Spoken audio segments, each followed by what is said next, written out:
Hola gente linda, ¿cómo andan? ¿Todo bien? Acá Maca para resolver el primer llamado de final de Biofísica Cátedra Girardossi que se tomó el 14 de febrero. Vamos a hacer una parte 1 y después vamos a ver con la parte 2 que se suben hoy mismo ambas partes, así que no cunda el pánico. Y si estás haciendo intensivo de verano, esto también te sirve para tu examen intensivo, ¿sí?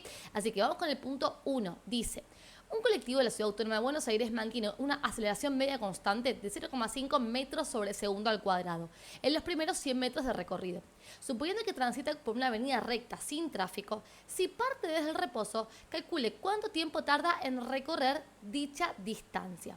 Buenísimo. Entonces tenemos una aceleración de 0,5 metros sobre segundo al cuadrado. Ten en cuenta que si la aceleración es constante es porque es un MRV. En el MRV la aceleración siempre es constante. Que la palabra constante no te confunda con MRU, que eso es muy común que pase. Pero eso es velocidad constante. Esto es aceleración constante. Y dice que recorre 100 metros. O sea, nuestra distancia. Y dice que no va, transita por una avenida recta sin tráfico. Asumimos que quiere decir con eso que no hay un cambio en la aceleración, no hay una frenada. Y dice que parte del reposo, o sea que la velocidad inicial es 0. Y nos pregunta por el tiempo que tarda en recorrer esa distancia. ¿Cómo medir la distancia? Yo voy a plantear la fórmula de desplazamiento, que es x igual a velocidad inicial por tiempo, más un medio por aceleración por tiempo al cuadrado. No me voy a gastar en poner tiempo final menos tiempo inicial, porque este tiempo ya es delta t, el tiempo total transcurrido, que es el que me están preguntando. Y posición inicial, si lo pones en tu hoja, en tu fórmula, podés usarlo poniendo 0 en su lugar. Bien, entonces reemplacemos. Lo bueno de esto es que la velocidad inicial es 0 porque parte del reposo, así que este término se nos termina eliminando porque 0 por cualquier cosa va a dar 0. O sea que nos termina quedando 100 metros igual a un medio por 0,5 metros sobre segundo al cuadrado por tiempo al cuadrado. Vamos a resolver las cuentas. Hacemos un medio por 0,5, esto me da un cuarto, entonces me queda 100 metros igual a un cuarto metros sobre segundo al cuadrado por tiempo al cuadrado. Un cuarto pasa dividiendo. Me queda 100 metros dividido un cuarto. Los cuatros se complican. Ahí está. Metros sobre segundo al cuadrado. Resuelvo, esto me da 400 y fíjate que tenés metro dividido metro sobre segundo al cuadrado. Eso sería lo mismo que metro por segundo al cuadrado sobre metro. Acuérdate que la división la puedes transformar en una multiplicación siempre y cuando la segunda fracción la inviertas. De esta forma ves bien que metro con metro se simplifica y que te queda segundo al cuadrado. Usa unidades, es clave para no estar sumando, no sé, metros con segundos, que obviamente no se puede.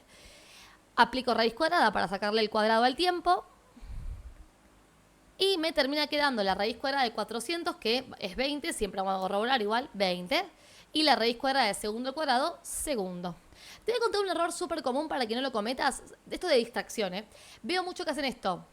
Simplificación, ¿no? Obvio, potencia con raíz se simplifican y no le hacen la raíz de 400. Recordá que esto se practica como la raíz de 400 por la raíz de segundo al cuadrado, ¿sí? Se realiza una raíz para cada término de la multiplicación, ¿está? Muy bien, listo, tenemos la respuesta del punto 1. Otro procedimiento, por si lo habías pensado de otra forma, sería plantear la fórmula de tiempo, velocidad final menos velocidad inicial dividido aceleración. Fíjate que te falta la velocidad final, pero en ese caso puedes usar que velocidad final al cuadrado menos velocidad inicial al cuadrado es igual a 2 por aceleración por distancia y despejar de ahí la velocidad final. Entonces despejas velocidad final, después reemplazas en la fórmula de tiempo y obtenés estos 20 segundos. Aunque para mí salía bastante rápido por distancia, ¿no? Bueno, cada uno elige su propio camino. Punto 2 dice: a una solución de cloruro de sodio 0,0100 molar a 25 grados se le añade más soluto hasta que su osmolaridad aumenta en un 150%. Calcule la variación de presión osmótica en atmósferas.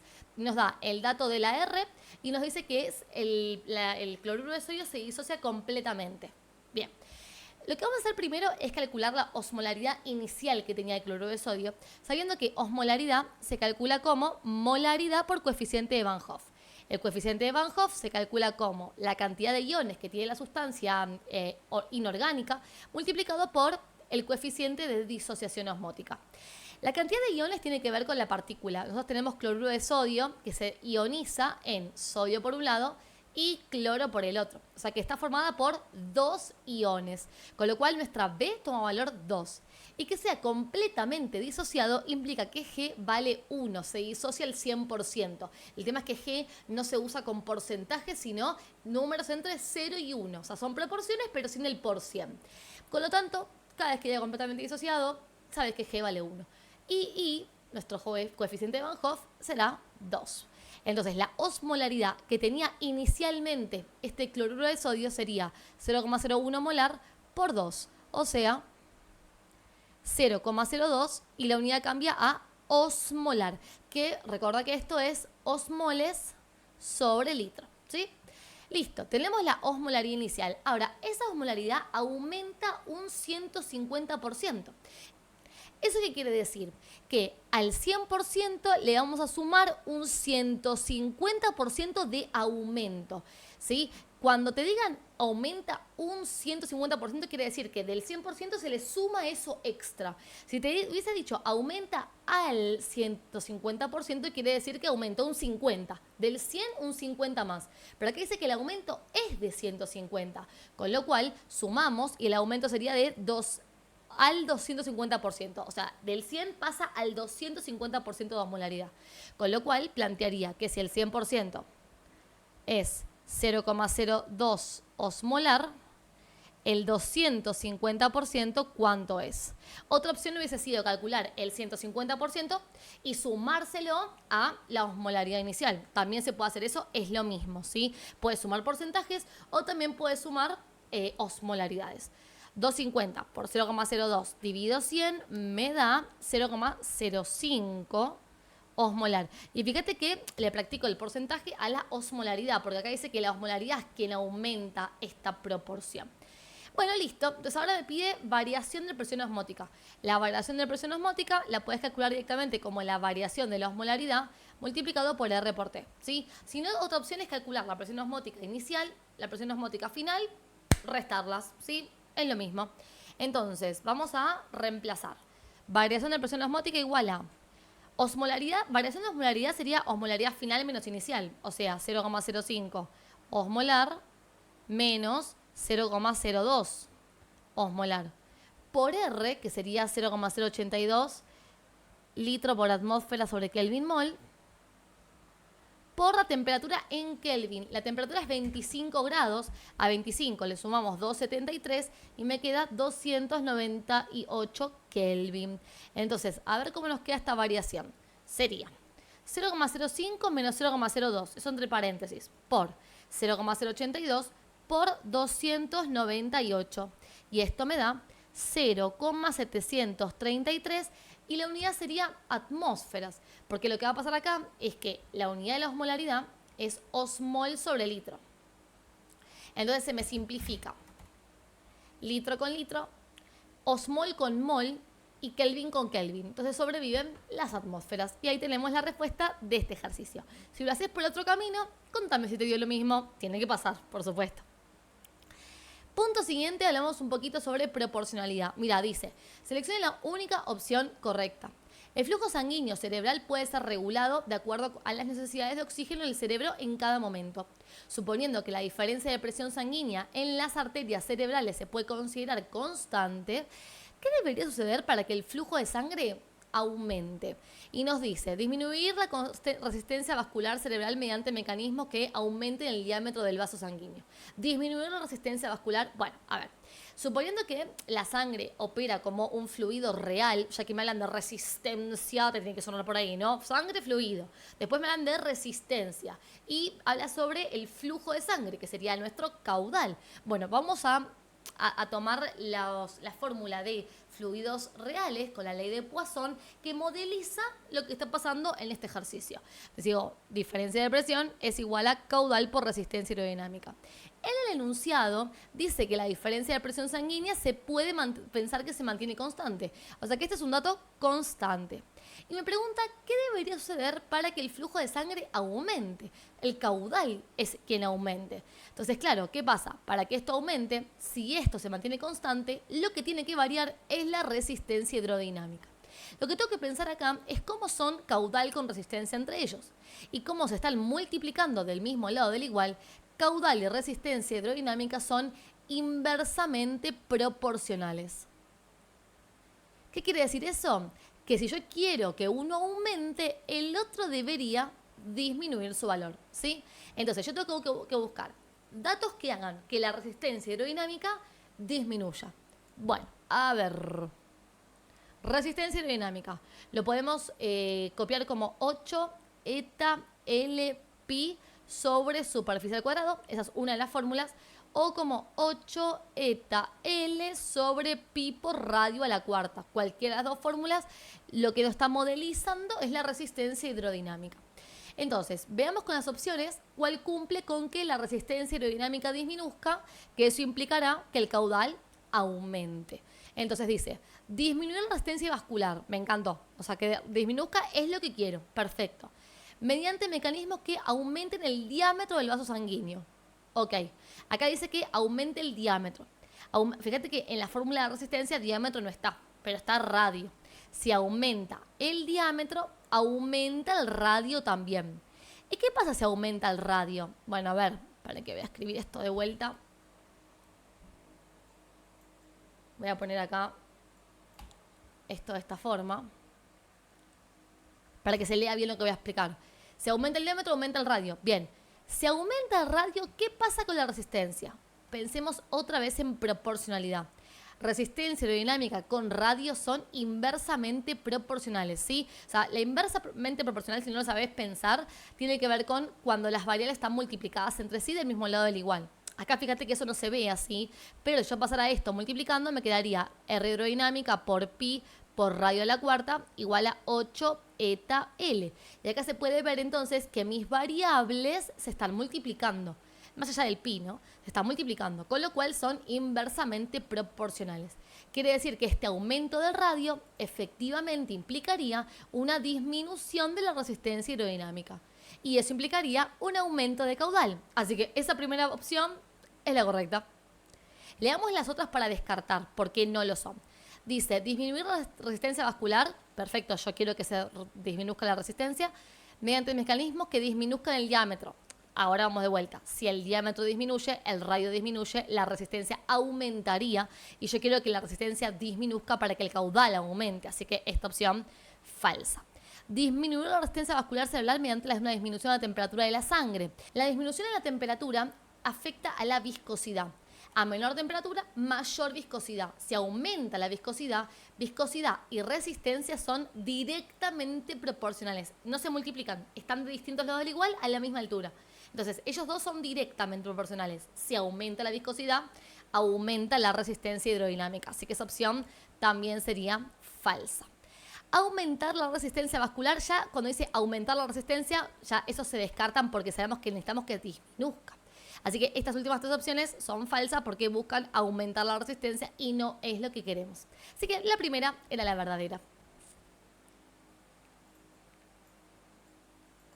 Punto 4 de este examen, y si hasta acá te viene sirviendo la clase, me puedes dejar un me gusta, compartir esta clase con tus facus amigos y si no estás suscrito, tenés el botoncito ahí para suscribirte a mi canal, que continuamente voy a estar subiendo ejercicios y exámenes para que puedas llevar esta materia y otras muchas de la mejor manera posible. Yo soy Clase con Maca, me puedes encontrar también en Instagram, en TikTok y en distintas redes sociales. Bueno, vamos con este punto. Dice, en un recipiente aislado se mezclan 0,1 litro de agua a 80 grados y 50 gramos de hielo a 0. Calcula la temperatura final del sistema al alcanzar el equilibrio térmico. Bueno, este ejercicio es de los más complejos de calorimetría porque preguntan por temperatura final o de equilibrio. Y hay que empezar a hacer suposiciones. A ver, tenemos por un lado 50 gramos de hielo. Y su temperatura inicial es 0. Así que vamos a ver una recta y en los extremos de la recta siempre van las temperaturas iniciales. Y por otro lado tenemos 0,1 litros de agua, que sería lo mismo que decir 100 mililitros si lo pasamos a mililitro. Y está interesante pasarlo a mililitro por el tema de la densidad, ¿no? Para el agua, 1 gramo equivale a 1 mililitro. O sea, 100 mililitros serían 100 gramos. Que la densidad del agua sea 1 implica que los mililitros se pueden pasar a gramos de forma directa, ¿sí? Y esto es agua. Y la temperatura inicial del agua es de 50 grados. Sí, 50 grados. No, 80, perdón, me estoy diciendo la masa. 80. Y la del hielo, no la anoté, pero era 0. ¿Qué es lo que pasa? Yo no puedo suponer de entrada que la T final está en un valor entre 0 y 80 porque podría ser 0. ¿Qué pasa en 0 específicamente para el elemento agua? Cambia de estado. Entonces podría ser que el agua, que está a mayor temperatura, libere calor que el hielo lo usa solo para cambiar de estado, manteniéndose en 0.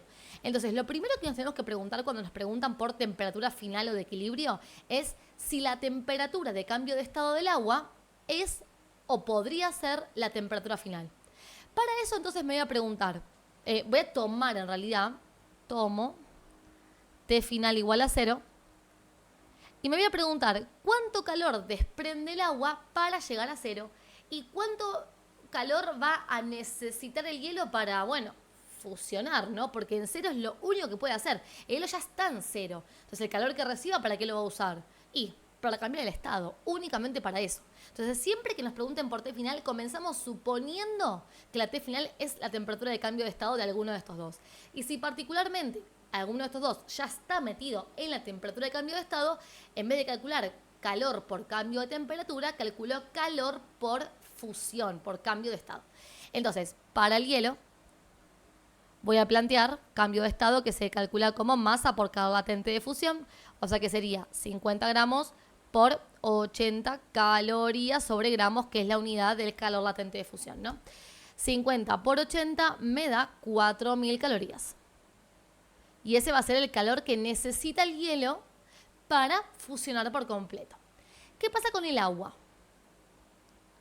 El agua va a cambiar su temperatura para pasar de 80 a 0, o sea que la fórmula que usamos sería Q igual a masa por calor específico por temperatura final menos temperatura inicial. Reemplazando me queda masa del agua 100 gramos por calor específico de estado líquido, ¿no? 1 caloría sobre gramo por grado centígrado, por temperatura final supuesta 0 y menos temperatura inicial 80. A ver, hagamos cuenta, sería 100 por 1 por menos 80. Y esto me da menos 8.000. ¿Qué es lo que veo? Que la cantidad de calor que tiene el agua para liberar supera lo que el hielo necesita para quedarse ahí en 0. Eso podría suponer que el agua recibe 4.000 calorías del agua, cambia su estado, pero todavía le sobrarían 4.000 calorías más que no le quedaría otra que usarlo para aumentar la temperatura. Lo que estoy diciendo es, el hielo usaría 4.000 calorías para quedarse acá, pero cambiar al agua. Y después aumentaría la temperatura con 4.000 calorías extras, porque recibe todo lo que el agua tiene para darle. Pero que el agua baja a 0 y el hielo sube un poquito, eso es imposible. Entonces, ¿qué entiendo con este análisis? Que como el hielo necesita menos que lo que el agua tiene para entregar, entonces la T final no va a ser 0, porque de recibir todo lo que el agua tiene para dar para llegar a 0, aumentaría a más que 0 la temperatura del hielo. Y no puede pasar que el agua baje a 0 y el hielo aumente a más. La temperatura de equilibrio es una temperatura común. Sí, te voy a contar esta opción. Si la cantidad de calor que tiene para liberar el agua es justo 4.000, entonces la T final es 0 y el hielo se funcionó por completo porque recibió justo lo que necesitaba para cambiar de estado y no moverse más. Justo 4.000. Y si hubiese sido menos de 4.000 lo que el agua tenía para liberar, lo mismo, se quedaba en 0, pero el hielo recibía parte de lo que necesitaba para fusionar, lo cual se entiende como que parte de la masa del hielo fusionó. Bueno, en este caso entonces sabemos que el hielo fusiona y encima aumenta su temperatura, con lo cual suponemos entonces que decimos que esta suposición es falsa y entonces T final va a ser mayor que 0. Muy bien.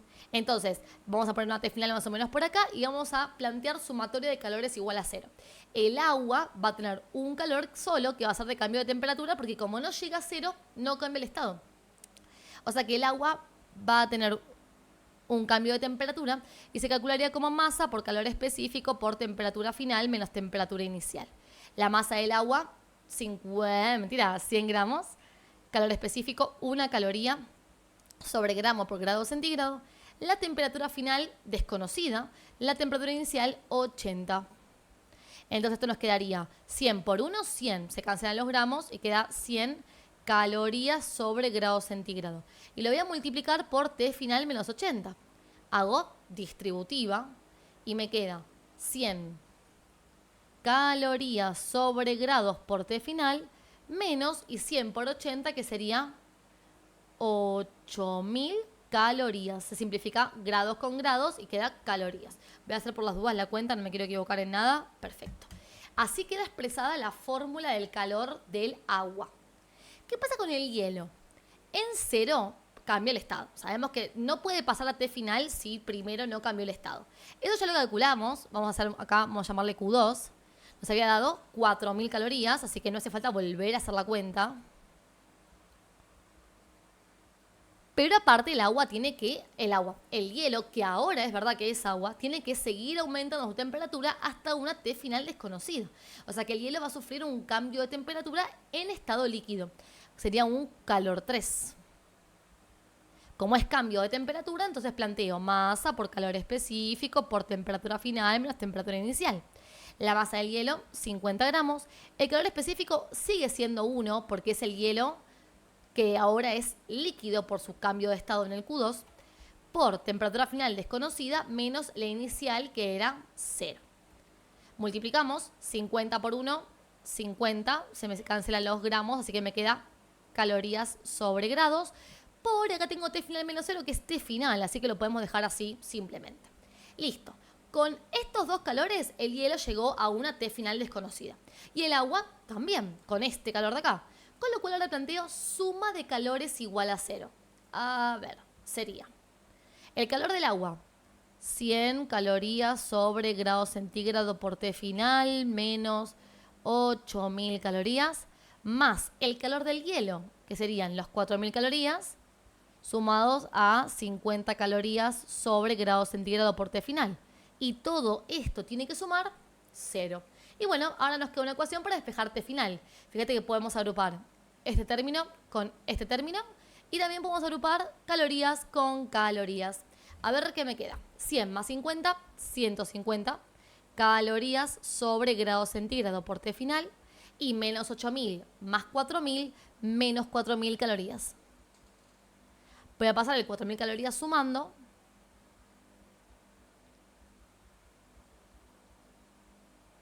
Y voy a pasar el 150 dividiendo.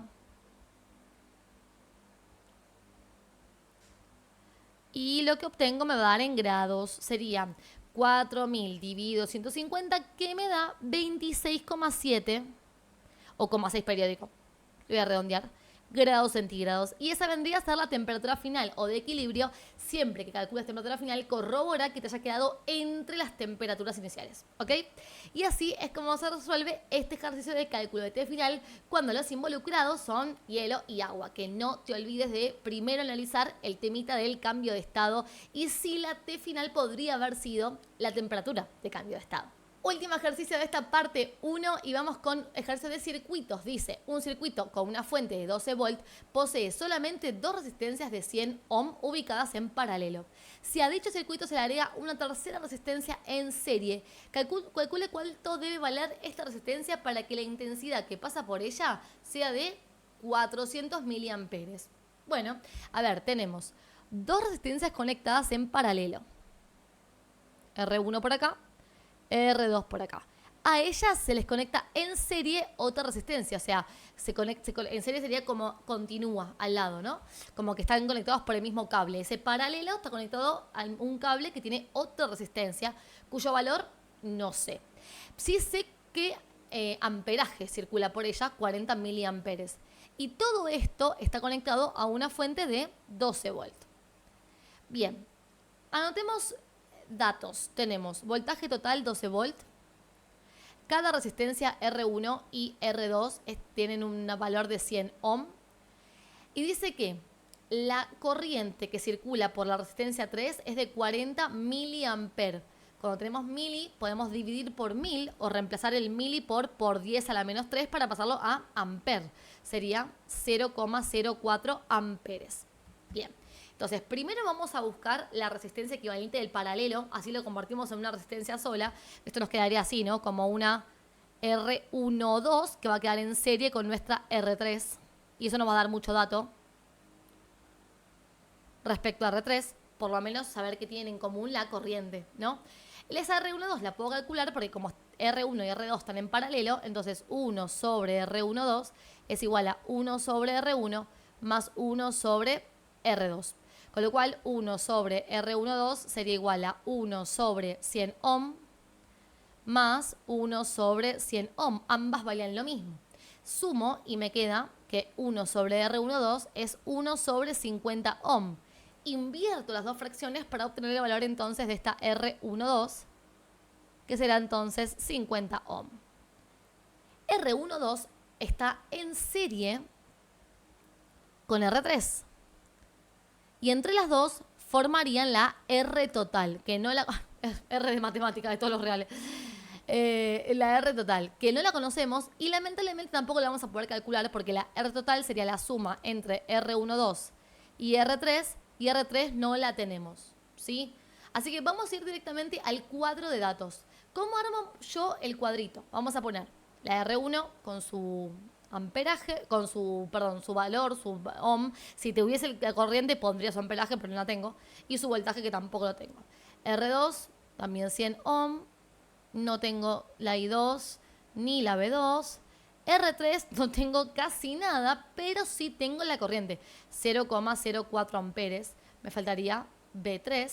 Después tenemos a la R12, también agregamos las calculadas, ¿sí? La R12 de 50 ohm con la I12 y la B12 y la R total, que tampoco la pudimos calcular, con su I total y la B total. Bueno, ¿por qué vamos a este cuadro? Porque sabemos que por el paralelo entre R12 y la serie entre R12 y R3 hay datos en común. Por ejemplo, R1 y R2 al estar en paralelo y formar a la R12, estas tres tienen el mismo voltaje. Entonces yo me la anoto. Digo, bueno, B1, B2 y B12 sabemos que tienen el mismo voltaje. Y después, la serie de R12 con R3 hace que tenga R12, R3 y su total la misma corriente. O sea que R total sería I total, I3 y I12, sabemos que las tres tienen la misma corriente. Algo que me olvidé de anotar, importante, es el voltaje total, 12 volts.